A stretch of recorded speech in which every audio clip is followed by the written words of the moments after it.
Sarah Martinez walked through the front door of her new apartment, carrying the last box from her car. The small two-bedroom place wasn't much, but it was hers. After 8 years serving as a Navy SEAL, she had finally decided to start a civilian life. The transition felt strange. No more 4 a.m. wake-up calls, no more intense training sessions, no more missions that she couldn't talk about.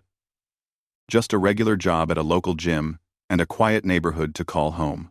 She set the box down and looked around the empty living room. Sunlight streamed through the windows, casting long shadows across the hardwood floor. This was supposed to be her fresh start, her chance to live like everyone else. But Sarah knew she would never be like everyone else. The years of training had changed her forever. Her body was a weapon, her mind was sharp as a knife, and her instincts were always on high alert. The next morning, Sarah started her job at Fit Life Gym.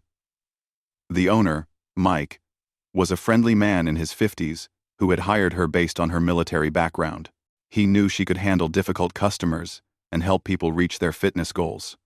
What he didn't know was the extent of her training or what she was truly capable of. "Sarah, I want you to meet Jenny," Mike said, introducing her to a young woman with short brown hair and nervous eyes. "She's one of our regular members. Been coming here for about 6 months now." Jenny smiled shyly and shook Sarah's hand. "Nice to meet you. Mike told me you used to be in the military?" "Navy," Sarah replied simply. She had learned to keep her answers short when people asked about her service.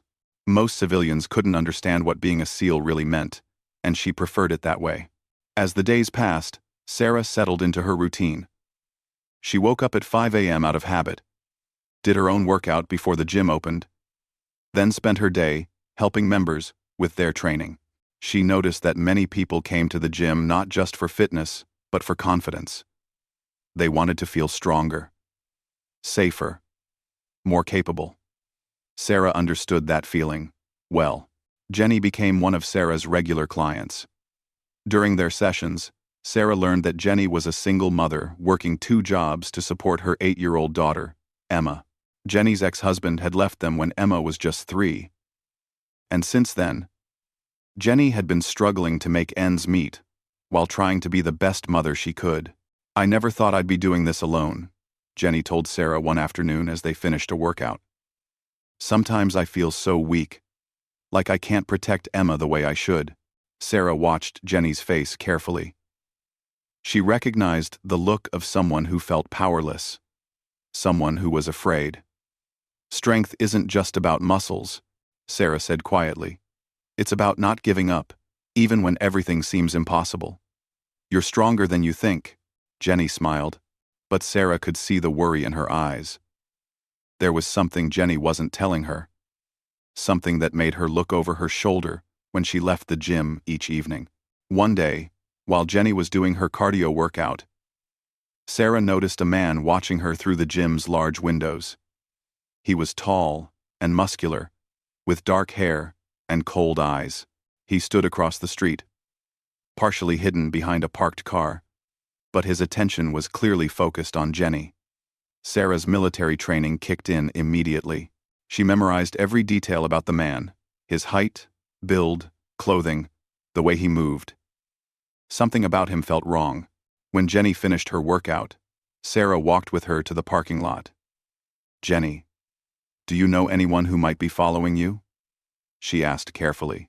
Jenny's face went pale. "What do you mean?" "I noticed someone watching you through the window today. A tall man with dark hair."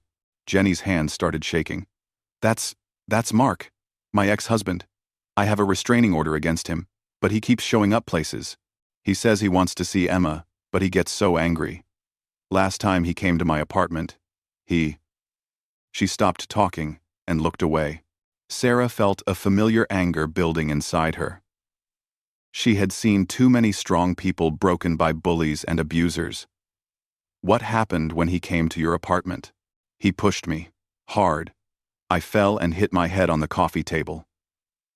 I called the police, but by the time they arrived, he was gone. They said they needed more evidence to arrest him." Sarah's jaw tightened. She had spent years protecting people from threats they couldn't handle themselves. The idea of a man hurting a woman and scaring a child made her blood boil. But she wasn't in the military anymore. She couldn't just eliminate threats the way she used to. "Has he threatened you recently?" Sarah asked. "He sends me messages sometimes. Says Emma belongs with him. That I'm a terrible mother. He knows where I work. Where Emma goes to school. I feel like I'm always looking over my shoulder." Jenny wiped tears from her eyes. "I'm sorry. I shouldn't be telling you all this.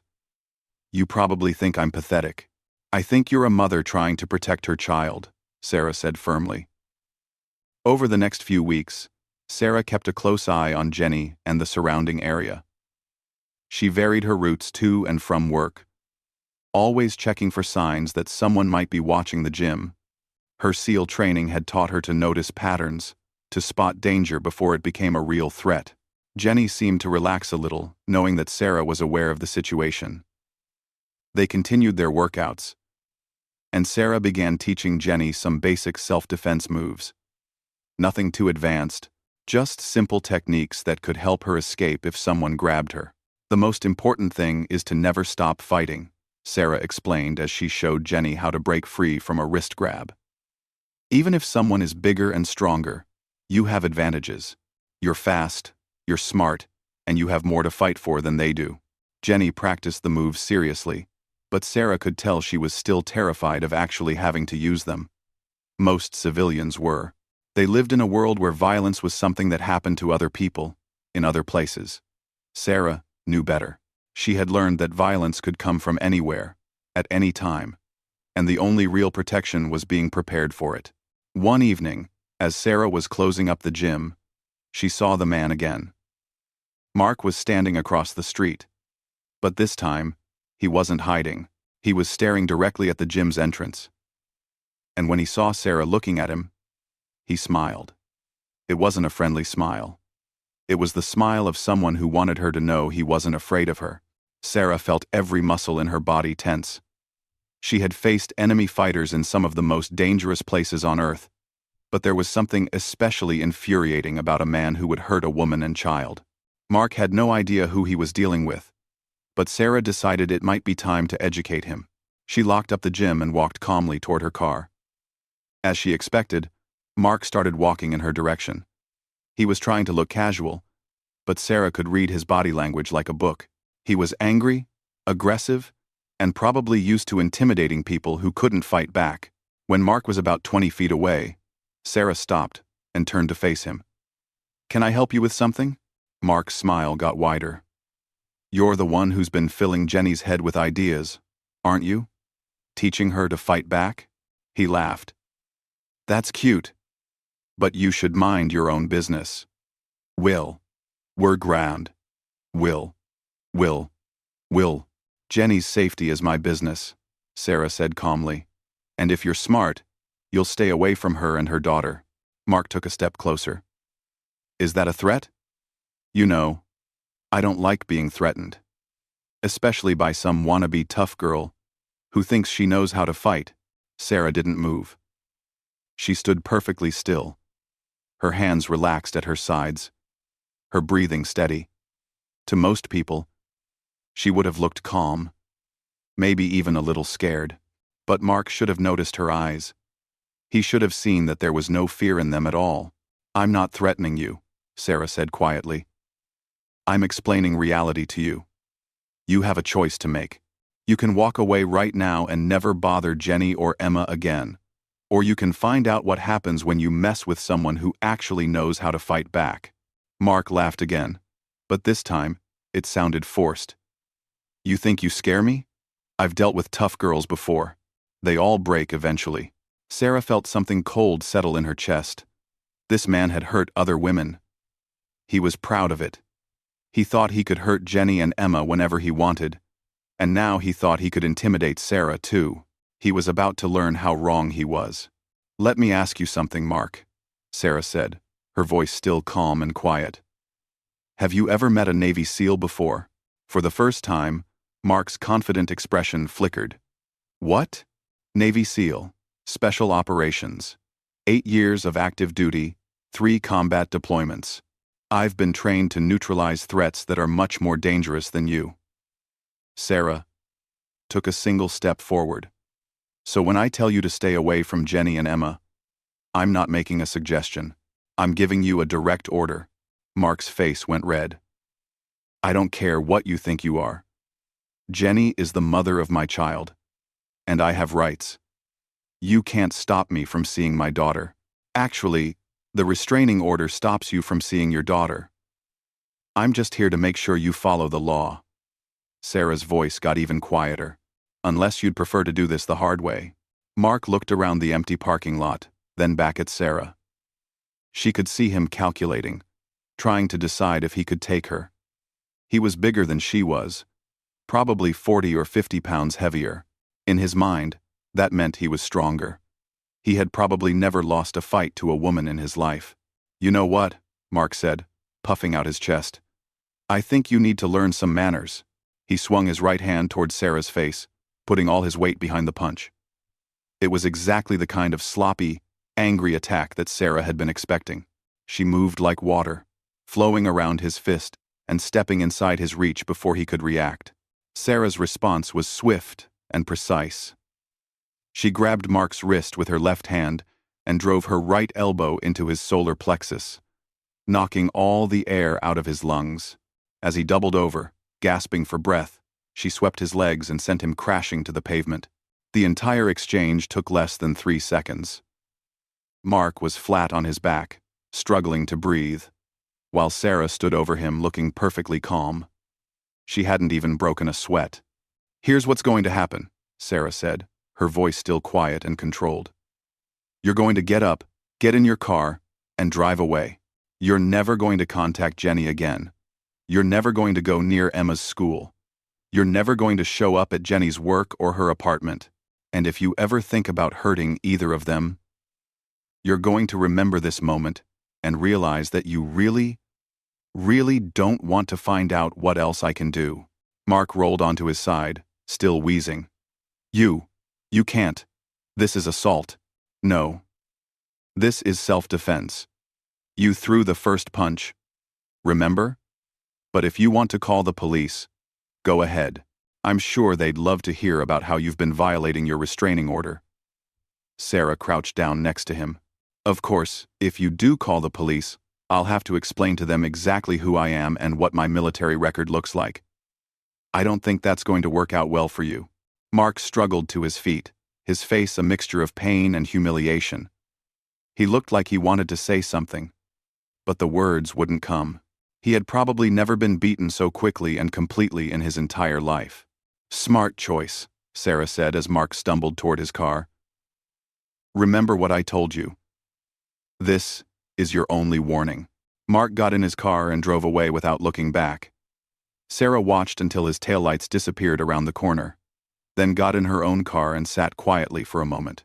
She hadn't wanted it to come to violence, but sometimes violence was the only language that bullies understood.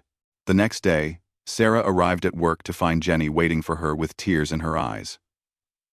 For a moment, Sarah worried that Mark had done something to hurt Jenny or Emma after their confrontation. What's wrong? Sarah asked immediately. Jenny shook her head and smiled through her tears. Nothing's wrong. Everything's perfect. Mark called me last night and told me he's leaving town. He said he won't bother us anymore, that he's going to start over somewhere else. She grabbed Sarah's hands. I don't know what you said to him, but thank you. Thank you so much. Sarah squeezed Jenny's hands gently. You don't need to thank me. You and Emma deserve to feel safe. How did you know he would listen? How did you know you could make him stop? Sarah thought about how to answer that question.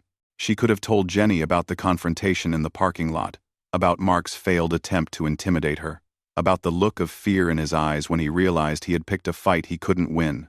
Instead, she simply said, some people only understand strength.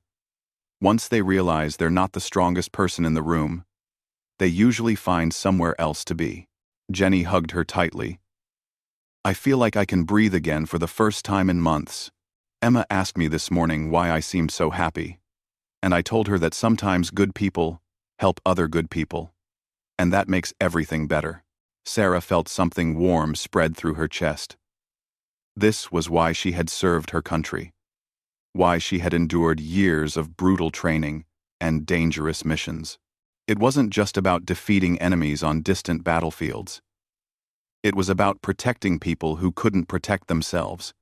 About making sure that bullies and predators couldn't hurt innocent people. As the weeks passed, Jenny seemed like a completely different person. She smiled more, laughed easily, and threw herself into her workouts with new enthusiasm. Emma started coming to the gym sometimes after school, and Sarah enjoyed watching the little girl play while Jenny exercised. Emma was bright and funny, and she obviously adored her mother. "Miss Sarah," Emma said one afternoon while coloring at a table near the gym's front desk, "my mom says you used to be a soldier." "Something like that," Sarah replied, sitting down next to her. "Were you scared when you had to fight bad guys?" Sarah considered the question seriously. "Sometimes. But being scared doesn't mean you can't be brave. Being brave means doing the right thing, even when you're scared." "Thanks," Emma nodded gravely. "Like when my mom told my daddy he couldn't hurt us anymore?" "Exactly like that." "Your mom is one of the bravest people I know," Emma beamed with pride. "She says you taught her to be strong. I think she was always strong. She just needed someone to remind her." That evening, as Sarah was getting ready to close the gym, Mike approached her with a serious expression. "Sarah, I need to talk to you about something." Sarah felt her stomach tighten. Had someone reported the incident with Mark? Had he filed a complaint against her? "What is it?" she asked. Mike smiled. "I've been watching you work with our members, and I'm impressed. You have a gift for helping people find their strength. I'm thinking about expanding the gym's programs, maybe adding some self-defense classes. Would you be interested in teaching them?" Sarah felt relief wash over her. "I'd like that very much." "Good. I think a lot of our female members would benefit from learning some basic protection skills. There are too many creeps out there who think they can intimidate women." Mike paused. "Speaking of which, I heard that Mark guy stopped bothering Jenny. You wouldn't happen to know anything about that, would you?" Sarah kept her expression neutral. "I think he just realized it was time to move on with his life." Mike grinned. "Right. Well, whatever happened, I'm glad Jenny can feel safe again. She's good people. And so is that little girl of hers." "Yes, they are." That night, Sarah lay in bed thinking about the path that had brought her to this moment. She had joined the military to serve her country and protect freedom. She had trained as a SEAL to be the best warrior she could be. But now she was discovering that there were many ways to protect people. Many battles to fight right here at home. Tomorrow, she would start planning her first self-defense class. She would teach women like Jenny how to stand up to bullies, how to escape dangerous situations, how to fight back when they needed to. She couldn't be everywhere at once, but she could share her knowledge and help others become their own protectors. Sarah smiled in the darkness. This civilian life might be different from what she had expected, but it was turning out to be exactly what she needed. She was still a warrior, still fighting for people who couldn't fight for themselves. She was just doing it in a new way, in a place where her skills could make a real difference in people's everyday lives. The last thing Sarah thought about before falling asleep was Emma's bright smile and Jenny's grateful hug.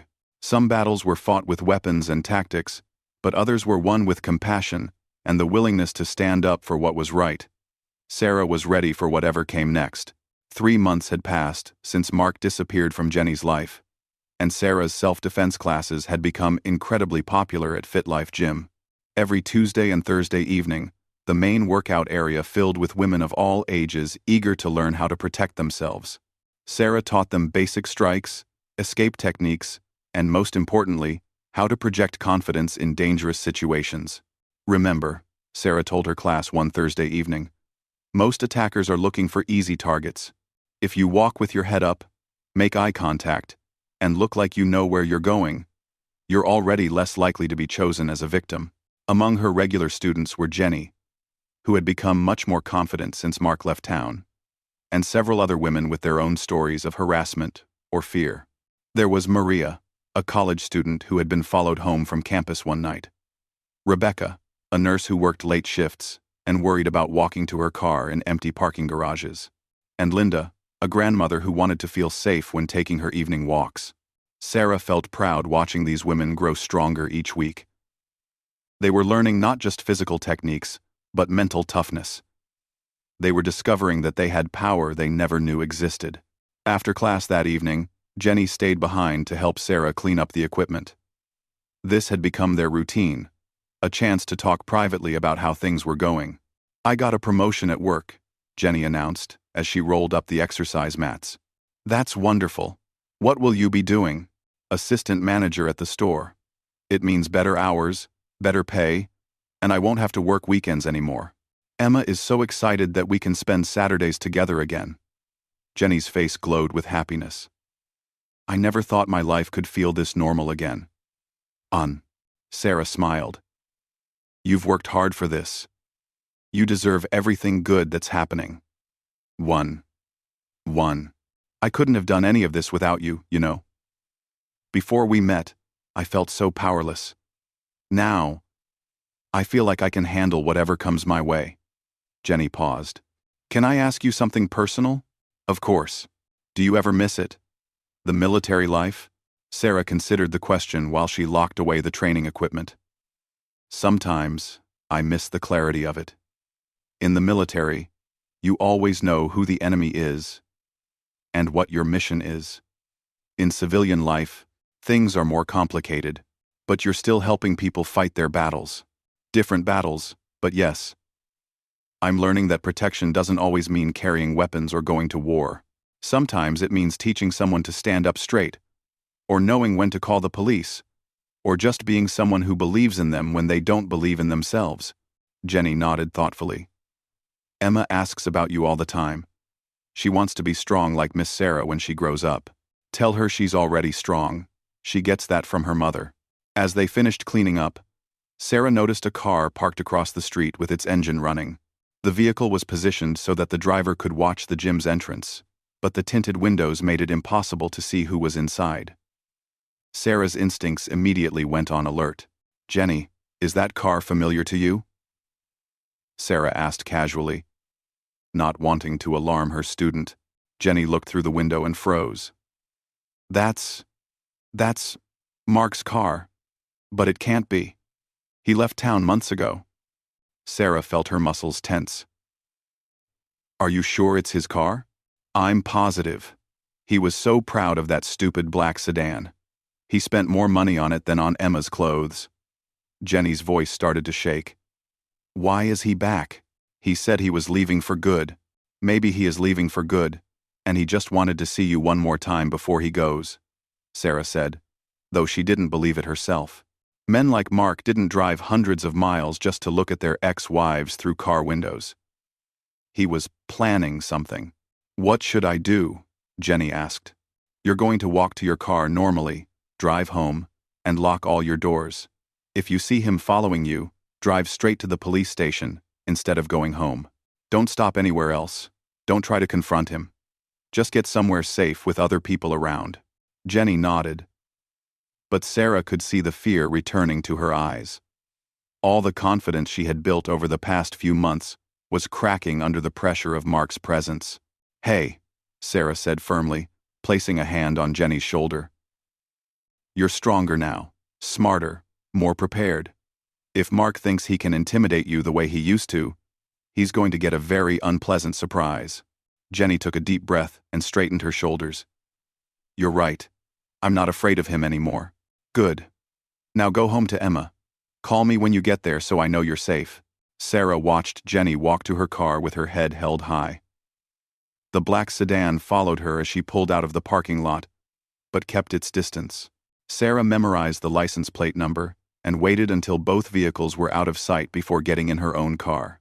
Instead of going home, Sarah drove a circuitous route through the city, checking her mirrors constantly to make sure she wasn't being followed. Her military training had taught her never to lead an enemy to her base of operations.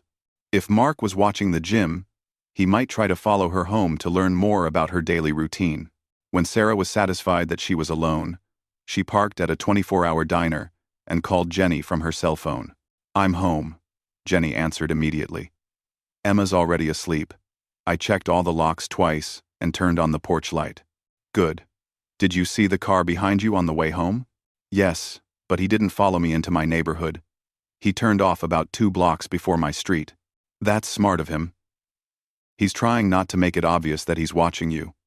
Sarah paused, thinking through the implications. "Jenny, I want you to be extra careful for the next few days. Vary your routine. Don't go anywhere alone if you can help it. And keep your phone with you at all times." "Do you think he's going to try something?" "I don't know. But men like Mark don't usually come back without a reason. He might just be testing the waters, seeing if you'll run scared like you used to. Or he might be planning something more serious." "What should I do if he approaches me?" "Don't engage with him at all. If he tries to talk to you, walk away immediately. If he follows you, call 911. And if he touches you," Sarah's voice got hard, "use everything I taught you. Don't hesitate. Don't hold back. Fight like your life depends on it. Because it might." That night, Sarah barely slept. She kept thinking about Mark sitting in that car, watching the gym, planning whatever came next. She had dealt with his type before. Men who used violence to control others, who saw women and children as property to be dominated. Such men were dangerous because they had nothing to lose and everything to prove. The next morning, Sarah called in a favor with a friend who still worked in law enforcement. Detective Ray Morgan had served in the Army before becoming a cop, and he understood the value of Sarah's military experience. "Ray, I need you to run a plate for me," Sarah said when he answered his phone. "Good morning to you too, Sarah. What's this about?" Sarah gave him Mark's license plate number and explained the situation. Ray listened, without interrupting, which Sarah appreciated. Most civilians would have asked why she didn't just call the regular police, but Ray understood that sometimes you needed to gather intelligence before making official reports. "I'll run the plate and see what comes up," Ray said. "If this guy is violating a restraining order, we can pick him up. But you know how these things go. Even if we arrest him, he'll probably be out on bail within a few hours." "I know. I just want to know what we're dealing with. I'll call you back within the hour." Ray called back 45 minutes later with troubling news. "Your friend Mark has been busy since he left town. 2 arrests for domestic violence in Florida. Charges dropped both times because the women refused to testify. 1 arrest for stalking in Alabama. Currently pending trial. And here's the interesting part. He's not supposed to leave the state of Alabama while he's on bail." Sarah felt her stomach tighten. "So he's already breaking the law, just by being here." "Exactly.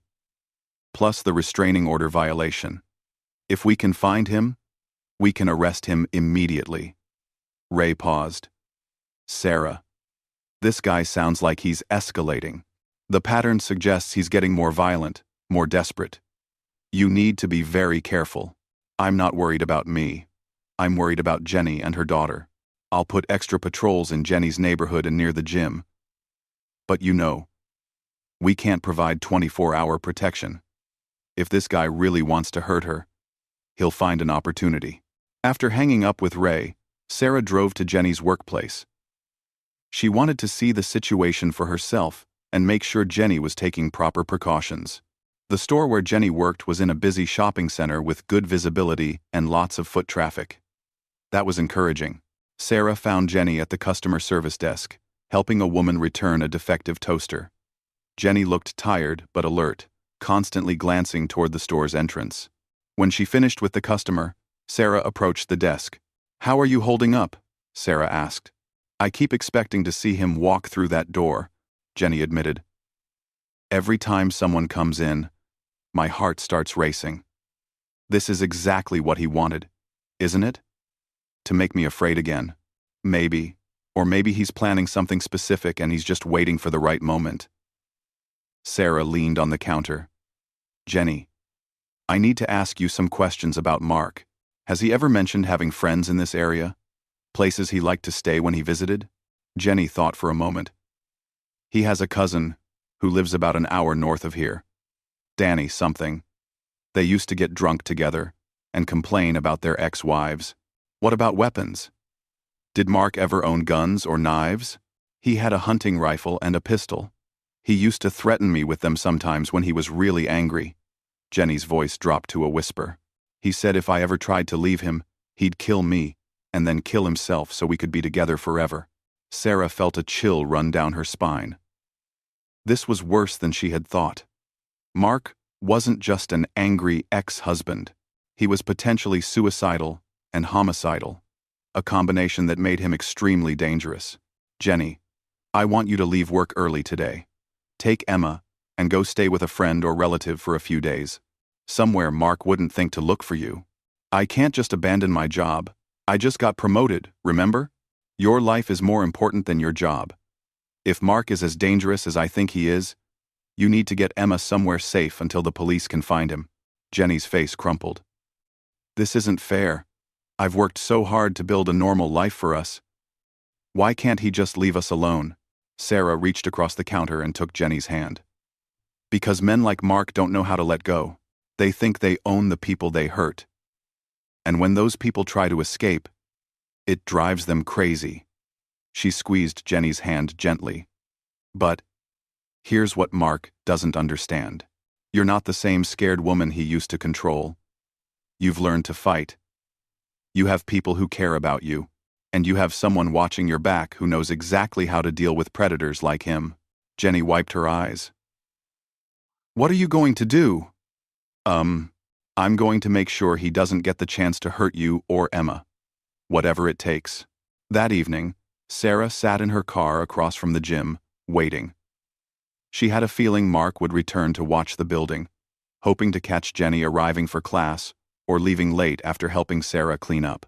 Men like him were predictable in their obsessions. Sure enough, at 7:30 p.m., the black sedan pulled into the same parking spot Mark had used the night before.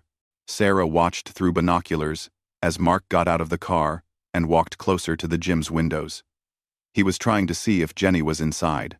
Sarah waited until Mark returned to his car, then got out of her vehicle and walked calmly across the street. She approached the passenger side of Mark's sedan and tapped on the window. When Mark looked over, Sarah smiled and gestured for him to roll the window down. Mark hesitated for a moment, then lowered the window about 2 inches. What do you want? I wanted to thank you for leaving town like I suggested. It really meant a lot to Jenny and Emma. Sarah's voice was friendly, conversational. So, I was a little confused when I saw you here tonight. I thought maybe you were lost or having car trouble. Mark's face went red. I can go wherever I want. This is a free country. Actually, that's not quite true. See, I talked to a friend of mine who's a detective, and he told me some interesting things about you. Sarah leaned closer to the window. Did you know that you're not supposed to be in this state?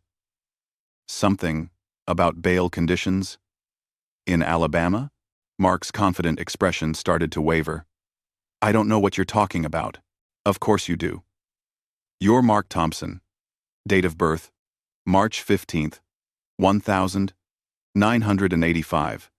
Currently on bail for stalking charges in Mobile, Alabama.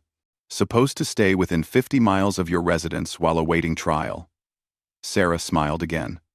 That's about 300 miles from here, isn't it? You can't prove anything. I don't have to prove anything. I just have to make a phone call, and my detective friend will come pick you up. You'll go back to Alabama in handcuffs, your bail will be revoked, and you'll sit in jail until your trial. Sarah's smile got wider. Unless, of course, you'd prefer to discuss this like adults. Mark stared at her through the partially open window. Sarah could see him trying to decide whether to drive away, try to intimidate her, or listen to what she had to say. Fear won out over anger, at least for the moment. What do you want? He asked. I want you to understand your situation clearly. You're not just violating your bail conditions by being here.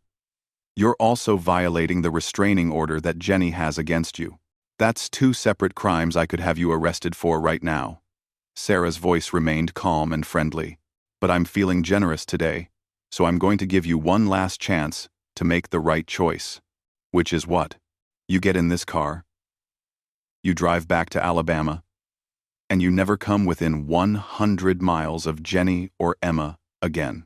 You don't call them, you don't send letters, you don't ask other people to check on them for you. You pretend they don't exist. Mark's hands tightened on the steering wheel. She's the mother of my child. I have rights. You lost your rights when you started hitting women. Sarah's voice got quieter, more dangerous. Let me explain something to you, Mark. The first time we met, I was trying to be nice. I gave you a gentle demonstration of what happens when you pick a fight with someone who actually knows how to fight back. You sucker punched me. No, you threw a punch at me and I defended myself. But you're right that I was holding back. I used maybe 10% of what I'm capable of. Sarah leaned even closer to the window. If you force me to have this conversation again, I won't be nearly so restrained. Mark's Adam's apple bobbed as he swallowed hard. Are you threatening me? I'm educating you. There's a difference. Sarah straightened up and looked around the empty parking lot. You see, Mark, you made a mistake when you chose to come back here.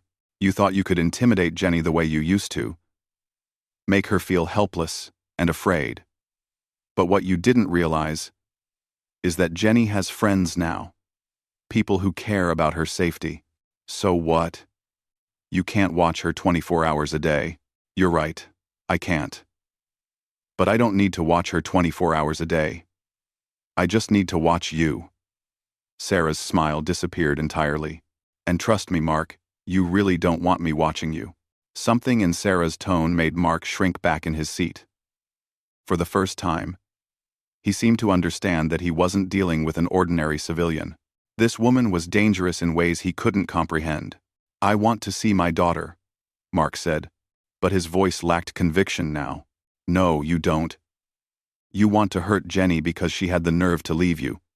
Emma is just an excuse. Sarah stepped back from the car. But here's what's going to happen instead. You're going to drive out of this parking lot, get on the interstate, and go home.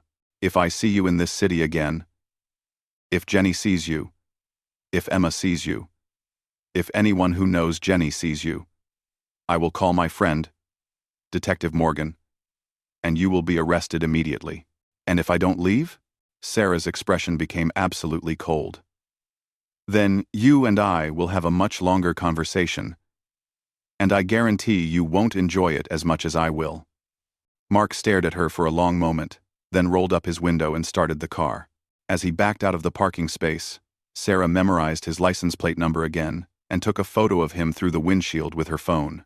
The black sedan disappeared into traffic, and Sarah stood alone in the parking lot, thinking, Mark would probably leave town again, at least temporarily. But men like him didn't give up easily. He would be back, maybe in a few weeks, maybe in a few months, and next time, he might be smart enough not to announce his presence by parking outside the gym. Sarah got back in her car and called Jenny. It's me. Mark and I just had another conversation. I think he's going to leave town again. What did you say to him? I reminded him of some legal complications he's facing. He decided it would be better for his health if he went back to Alabama. Oh my God, Sarah. Thank you so much. I was so scared he was going to try something tonight. He might still try something, just not tonight. Jenny, I want you to be extra careful for the next few weeks. He's going to be angry and humiliated, and that makes him more dangerous than ever. I will be. And Sarah, thank you for protecting us.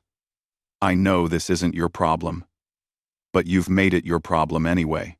Jenny, you and Emma stopped being strangers to me months ago. You're my friends now, and I protect my friends. After hanging up, Sarah drove home and spent the evening researching Mark Thompson online. She found his social media profiles, his address in Alabama, his work history, and several news articles about his arrests. The picture that emerged was of a man spiraling out of control, becoming more violent and desperate with each failed relationship. This wasn't over. Sarah was certain of that. Mark would be back, and next time, he would be prepared for her interference. She needed to be ready for whatever he was planning. 2 weeks passed in relative peace. Jenny had returned to her normal routine. Though Sarah noticed she remained more alert than before. The self-defense classes continued to grow, and Sarah had started teaching an advanced course on weekends for women who wanted to learn more serious fighting techniques.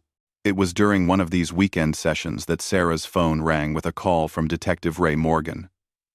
She stepped outside to take it, leaving her assistant instructor to continue the class. "Sarah, we have a problem," Ray said without preamble. Mark Thompson was arrested in Alabama 3 days ago for violating his bail conditions. Sarah felt a chill of concern. "That should be good news. Why do you sound worried?" "Because he posted bail again yesterday and immediately disappeared. His bail bondsman can't find him. He's not at his apartment. And his cousin says he hasn't heard from him in over a week. So he's in the wind. It gets worse." Alabama police found surveillance photos of Jenny and Emma in his apartment. Recent photos, taken from outside Emma's school and Jenny's workplace. He's been planning this for a while. Sarah's blood turned to ice. Mark hadn't given up after their confrontation. He had just gotten smarter about his approach. While she thought he had left town, he had actually been gathering intelligence, learning their routines, looking for vulnerabilities. "There's more," Ray continued. "We ran his credit cards and found charges at a gun store in Birmingham. He bought a pistol and a box of ammunition 2 days before he was arrested." Sarah closed her eyes and took a deep breath. This had just become a completely different kind of situation. Mark wasn't just stalking Jenny anymore. He was armed and planning something that would likely end in violence. "Ray, I need you to get uniform officers to Jenny's house and workplace immediately. And I need you to call Emma's school and warn them not to release her to anyone except Jenny." "Already done." "But Sarah, you know we can't maintain that level of protection indefinitely. We don't have the resources, and without concrete evidence that he's planning an immediate attack, we can't justify it. How long can you give me?" "Maybe 48 hours of enhanced patrols. After that, it goes back to standard response times." Sarah understood. The police would do what they could, but ultimately, protecting Jenny and Emma was going to fall to her. It always had been. Really. She was the one with the training and experience to handle this kind of threat. "Thanks, Ray. Keep me updated if you hear anything new." Sarah went back inside and finished the self-defense class, but her mind was racing through tactical scenarios. Mark was armed, desperate, and had been planning this for weeks. He knew where Jenny lived and worked, knew Emma's school schedule, knew Sarah's involvement in their lives. He would be looking for a way to strike without triggering police response until it was too late. After class, Sarah drove to Jenny's apartment to brief her on the situation. She found Jenny in the kitchen, helping Emma with homework while dinner cooked on the stove. It was such a normal, peaceful scene that Sarah almost hated to disrupt it with talk of danger.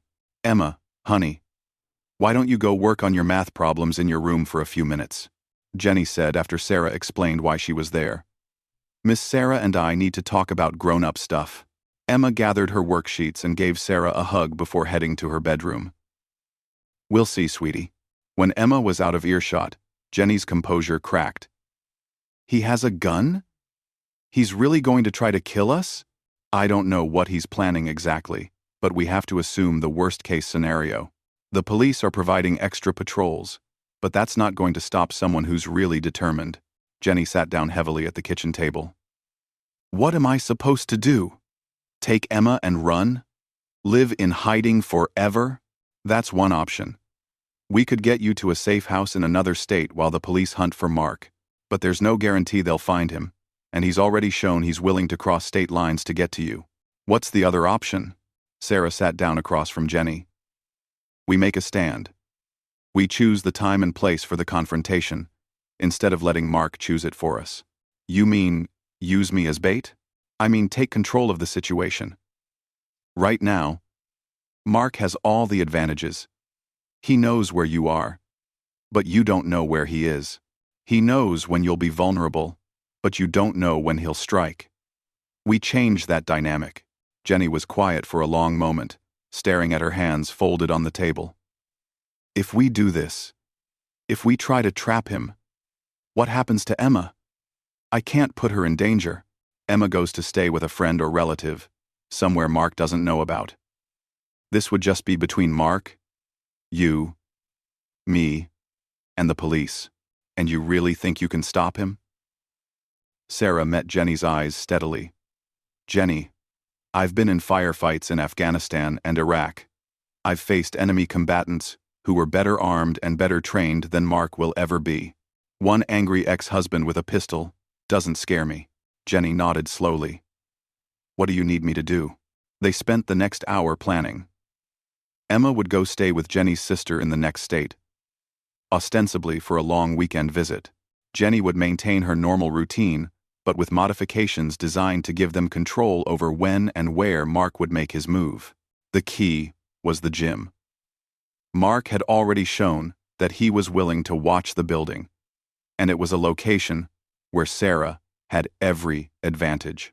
She knew the layout perfectly, had access to all the security systems, and could control the lighting and environment. Tomorrow is Friday, Sarah said. You'll leave work at your normal time, but instead of going home, you'll come to the gym. I'll make sure the place is empty except for us, and we'll wait for Mark to show up. What if he doesn't take the bait? He will. Men like Mark are predictable. He's been watching you for weeks, learning your patterns. When he's ready to make his move, he'll expect to find you alone and vulnerable. The gym is the perfect place for that in his mind. That evening, Sarah made her own preparations.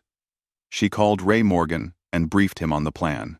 He wasn't happy about using Jenny as bait, but he agreed that it was better than waiting for Mark to choose his own moment to strike. We'll have officers positioned around the building, Ray promised. But Sarah, you need to be very careful here. If this goes wrong, if Mark hurts Jenny or you, my career is over and you could face criminal charges. Understood? But Ray, if we don't do this, Mark is going to kill Jenny and Emma eventually. Maybe not this week or this month, but eventually. This is our chance to end it. The next morning, Sarah arrived at the gym early and spent time studying the building's layout with tactical eyes. She identified the best positions for cover, the quickest routes to the exits, and the locations where she would have the greatest advantage if things turned violent. She also made some modifications to the building's systems. She programmed the lights so she could control them remotely, identified which windows could be opened quickly for additional escape routes, and positioned some of the gym equipment to provide cover if needed. At 3 p.m., Jenny dropped Emma off at her sister's house and sent Sarah a text. Package delivered safely. At 5 p.m., Jenny left work and drove to the gym, followed discreetly by 2 unmarked police cars. She parked in her usual spot and walked into the building with her gym bag, just like she did twice a week for her personal training sessions. Sarah met her at the door. Any sign of him on the way here? I don't think so. But I was too nervous to really tell. That's okay. Come on, let's get you set up. Sarah led Jenny to the main workout area and had her begin a normal exercise routine on the treadmill. From the outside, it would look like Jenny was simply doing her regular workout, but Sarah had positioned the treadmill so that Jenny would be clearly visible through the large front windows while still being close to multiple exit routes. At 6:30 p.m., Sarah's phone buzzed with a text from one of the police surveillance teams. Black sedan. Approaching from the north. Sarah's pulse quickened, but her training kept her calm. Jenny, he's here. Remember what we talked about. Stay on the treadmill until I give you the signal, then move quickly to the position we practiced. Jenny nodded, but Sarah could see her hands shaking on the treadmill's handrails. Through the front windows, Sarah watched Mark's car drive slowly past the gym. She could see him looking through the windows, confirming that Jenny was inside and appeared to be alone. He continued driving and parked around the corner, out of sight of the main entrance. He's positioning himself, Sarah murmured, more to herself than to Jenny. Sarah's phone buzzed again. Subject on foot, approaching rear entrance. The gym had 3 entrances: the main door in front, a fire exit on the side, and a service entrance in the back. Sarah had left the back door unlocked, knowing that Mark would try to enter without being seen. She wanted him to feel like he had the advantage of surprise. Sarah moved to her predetermined position, behind a row of weight machines that gave her a clear view of the back hallway, while keeping her hidden from anyone entering the building. She could see Jenny on the treadmill, still maintaining her normal workout routine despite the terror that must be coursing through her veins. The back door opened with a quiet creak. Mark slipped inside, moving carefully through the darkened hallway toward the main workout area. Sarah could see him clearly now, and her assessment was confirmed. He was carrying a pistol in his right hand, holding it low against his leg. This was no longer a domestic dispute or a stalking case. This was an armed man, entering a building with the intent to commit murder. Sarah felt the familiar calm that came over her in combat situations. All her training, all her experience, had led to this moment. Mark reached the edge of the main workout area and paused, studying the scene. Jenny was still on the treadmill, apparently unaware of his presence. The rest of the gym appeared empty. To Mark, everything looked perfect for what he had planned. He raised the pistol and stepped into the open space. Jenny spun around, her face a mask of terror that wasn't entirely acted. "Mark, what are you doing here? I came to bring you home. You and Emma belong with me, not living this fantasy life you've built." Mark's voice was eerily calm. "I've been watching you, learning about your new friends, your new confidence, but you're still the same weak woman you always were." "The police know you're here," Jenny said, backing away from the treadmill. "They'll arrest you." Mark laughed. "The police can't protect you. Nobody can protect you. Not even your tough girl friend who thinks she's so scary." "Actually," Sarah said, stepping out from behind the weight machines, "I'm right here." Mark spun toward her voice, raising his pistol. But Sarah was already moving, flowing through the gym equipment, like water through rocks. Years of combat training had taught her how to use cover effectively, how to move without presenting a target. "There you are," Mark snarled. "I was hoping you'd try to play hero again." "Mark, you need to put the gun down," Sarah said calmly. She was positioned behind a thick concrete pillar now, with multiple routes to better cover if needed. "This doesn't have to end badly for anyone." "Oh, but it does. See, I've figured out your game. You think you can intimidate me because you know how to fight. But I have something that makes us equal." He waved the pistol. "This changes everything." Sarah almost smiled. Mark still didn't understand what he was dealing with. A gun didn't make him equal to a Navy SEAL, any more than a baseball bat would make him equal to a major league pitcher. Weapons were tools, and tools were only as effective as the person using them. "You're right," Sarah said. "Having a weapon does change things. But Mark, do you know how to use that gun in a high-stress situation? Have you ever fired it at a moving target? Have you practiced shooting while someone is shooting back at you?" Mark's confidence flickered for a moment. "I know how to shoot. Knowing how to shoot targets at a range is very different from combat shooting. Trust me on this." Sarah began moving again, working her way closer to Mark's position while using the gym equipment to block his line of sight. "You're holding that pistol wrong. Your stance is terrible.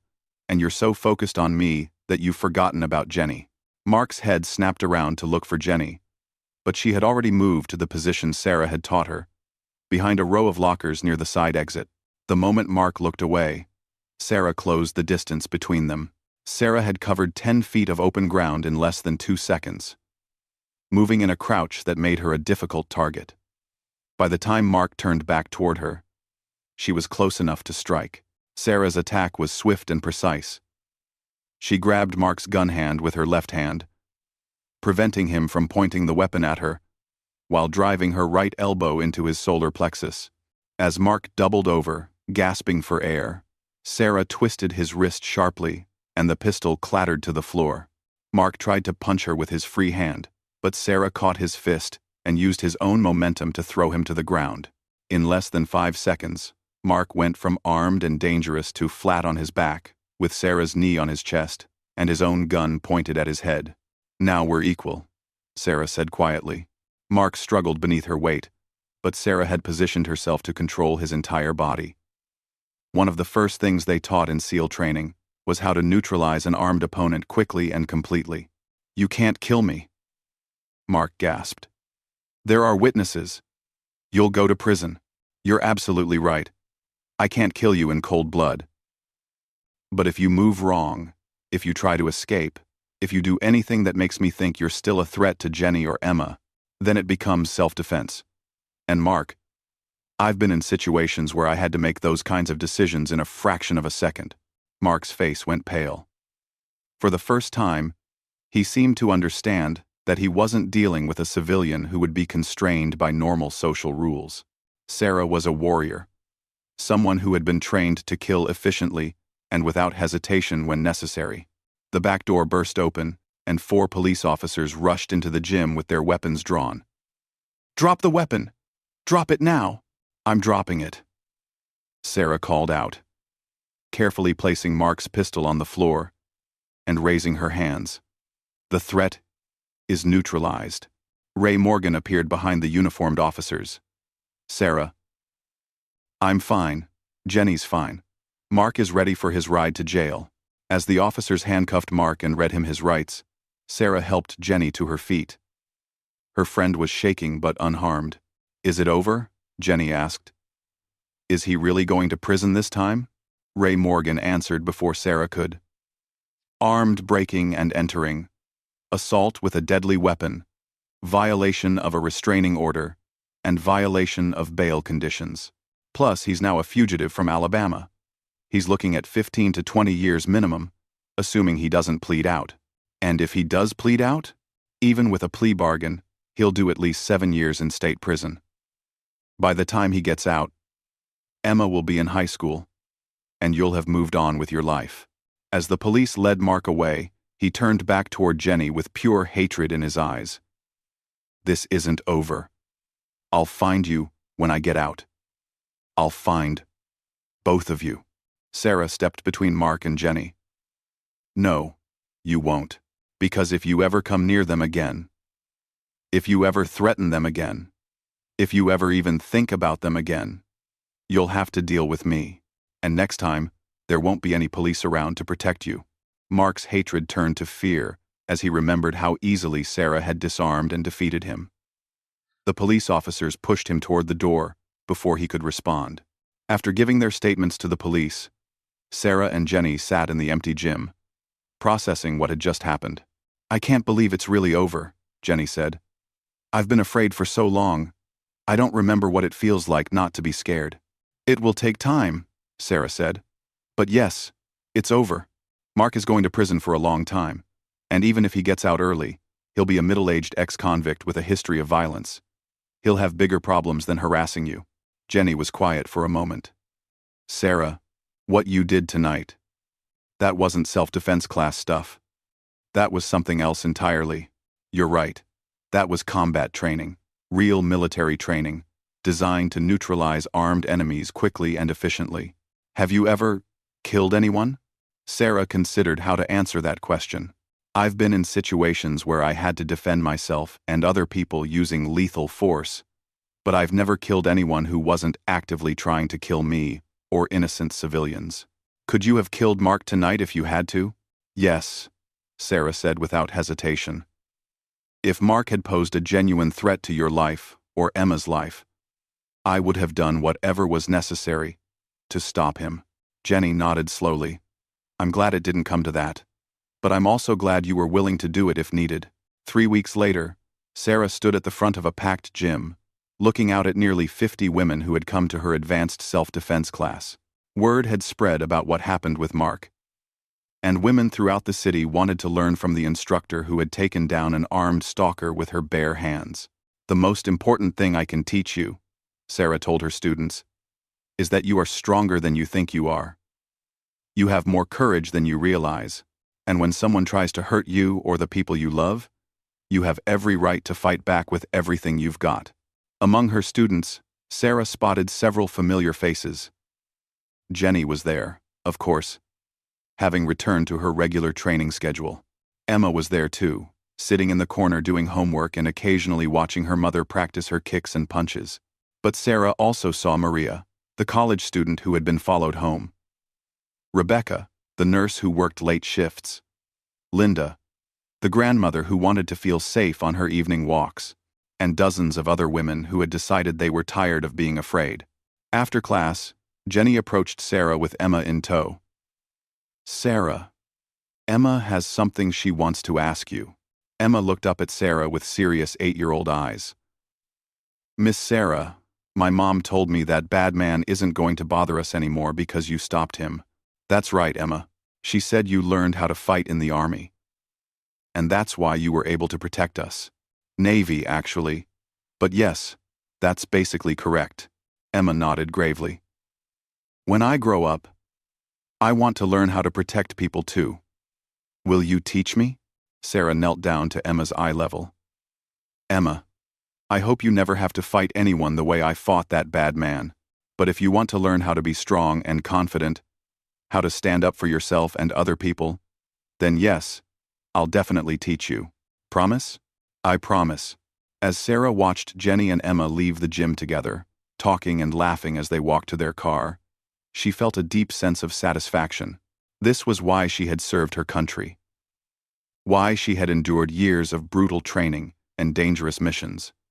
Not for glory or recognition, but for moments like this. She had found her new mission in civilian life.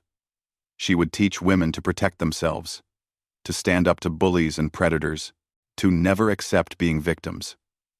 She would pass on the strength and skills that had been given to her, helping others find their own courage and power. The gym's phone rang, interrupting Sarah's thoughts. She answered it to find a woman's voice, scared and desperate. "Is this Sarah Martinez? The instructor who teaches self-defense?" "Yes, this is Sarah. My name is Carol. I got your number from a friend who takes your class. I need help. My ex-boyfriend has been threatening me, and I don't know what to do. He says he's going to hurt me if I don't take him back." Sarah looked around the empty gym, at the mats and equipment that had become tools for building strength and confidence, at the photos on the wall, showing dozens of women who had learned to defend themselves. "Carol, can you come to the gym tonight? We need to talk, and I think there are some things I can teach you." "You'll really help me?" "That's what I do," Sarah said. "I help people who can't protect themselves learn how to fight back." After hanging up, Sarah began preparing for another lesson, another chance to pass on the skills that had served her so well. Somewhere out there were more bullies like Mark, more women like Jenny who needed to learn their own strength. Sarah Martinez, former Navy SEAL, had found her calling. She was a teacher now, a protector, a woman who helped other women discover that they were stronger than they ever imagined. And she had never felt more proud of who she was or what she could accomplish. The fight was never really over. But now Sarah knew she wouldn't be fighting alone.